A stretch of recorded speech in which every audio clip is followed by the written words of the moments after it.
मूग डाळ आणि मसूर डाळ आणि तुरीची डाळ अशी मिक्स डाळ घेतलेली आहे आणि कांदा, कढीपत्ता आणि टोमॅटो भरपूर असं चिरून घेतलेला आहे बघा. कुकर लावलेला होता आणि डाळ शिजवून घेतलेली आणि त्याची जिरी मोहरीची चांगली फोडणी करून त्याच्यात भरपूर असं लसूण घातलेला, ठेचून घातला आणि कांदा पण थोडासाच घातला, पण 2-3 टमाटे छान मस्तपैकी असे तेलावर छान परतले, असे एकदम छान म्हणजे छान परतले. आज मला उशीर झाला होता, बाहेर गेलते मी, त्याच्यामुळं स्वयंपाक काय करावं हे सुचत नव्हतं.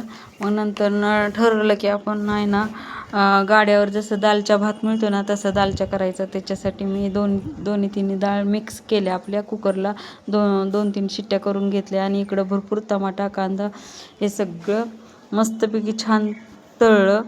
खूप छान लागतो ते खायला, त्याच्यामुळं आज तेच करावं म्हणून ते ठरवलं. भात पण लावलेला मी आणि छान तळलं की त्याच्यात मी 2 मिरच्या पण टाकलेल्या आहेत बघा आणि आपलं घरचं तिखट आणि थोडासा मसाला टाकलेला आहे, त्याच्यामुळे चव चांगली येते.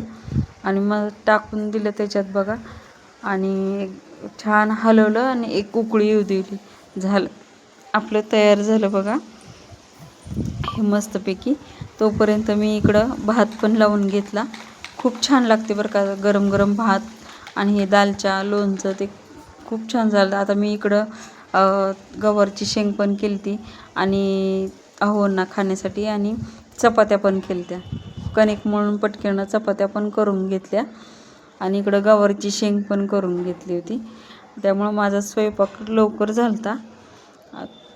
उशीर झाला होता मला स्वयंपाकाला, पण नंतर मी फास्ट काम केल्यामुळं लवकर झालं माझं.